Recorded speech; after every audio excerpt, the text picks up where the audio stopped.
My online boyfriend had never been the type to send random photos throughout the day. Most of our conversations revolved around work, our favorite movies, future travel plans, and the little details that slowly make two people feel like they truly know each other.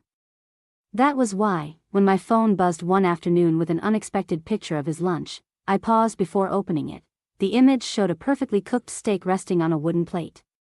Steam curled upward from the meat, the edges were beautifully seared, and beside it sat roasted vegetables and creamy mashed potatoes. It looked like something from an expensive restaurant rather than an ordinary weekday meal. His only message beneath the photo read, "Wish you were here to share this with me." I smiled at first. It was a sweet thought, and I replied that the meal looked incredible. I joked that he should stop making me hungry while I was eating a simple sandwich at my desk. He laughed and the conversation continued naturally, but something about the picture lingered in my mind longer than I expected. It wasn't jealousy or suspicion. It was simply curiosity. Over the following week, he started sending more photos than usual. One day it was breakfast at a cozy cafe. The next day it was coffee beside a window overlooking a busy street. Then came another dinner that looked far too elegant for someone who had often told me he preferred cooking at home to save money. None of it seemed alarming on its own, but together the pictures painted a life that felt slightly different from the one he had described to me during our late-night conversations. I reminded myself that people often share the highlights of their day. Social media had taught everyone to photograph beautiful moments while ignoring ordinary ones. Still, a tiny voice in the back of my mind kept asking questions I couldn't quite silence. One evening, while we were video chatting, I casually mentioned the steak photo again and teased him about suddenly becoming a food photographer. Instead of laughing the way I expected, he hesitated for a brief moment before saying that he'd recently been trying new restaurants nearby. His answer sounded perfectly reasonable, but something about the pause caught my attention. Over the next few days, I found myself looking more closely at the details in the pictures he sent. In one image, I noticed the reflection of someone sitting across the table. It wasn't clear enough to identify a person, but it certainly didn't look like an empty chair. I zoomed in several times before convincing myself I was probably imagining things. Rather than accuse him of anything, I decided to ask directly, "I've noticed someone seems to be sitting across from you in one of your pictures," I wrote. "Were you having lunch with someone?" Several minutes passed before he responded. "Oh, that? Just another customer."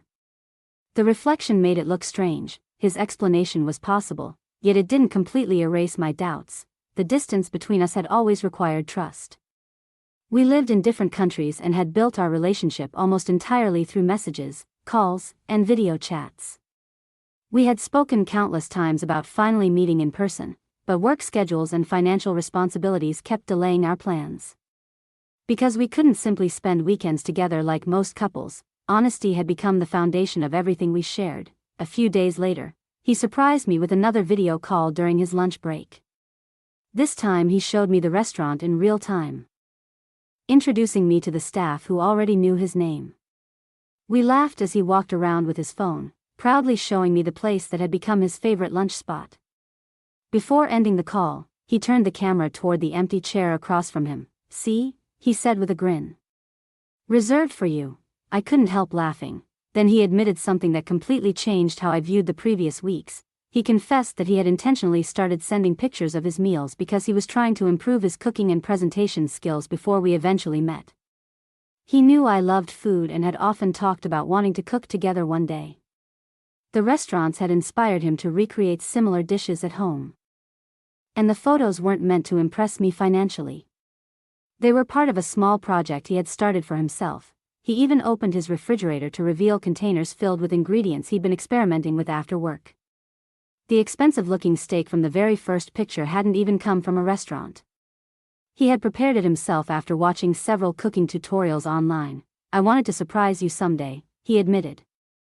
"I imagined inviting you over, making dinner, and pretending I had always known how to cook like this." His confession immediately dissolved the doubts I had quietly carried. I felt slightly embarrassed for allowing my imagination to create stories that weren't true. But he didn't make me feel guilty. Instead, he thanked me for asking instead of making assumptions. That conversation became one of the healthiest moments in our relationship. We realized how easily misunderstandings could grow when two people lived hundreds of miles apart and relied almost entirely on screens. A single photograph could create countless interpretations depending on the fears or expectations of the person looking at it. Months later, when we finally met in person, he greeted me with a warm hug before leading me into his apartment. Without saying a word, he walked into the kitchen and placed a beautifully cooked steak in front of me. It looked almost identical to the one that had first appeared on my phone all those months earlier.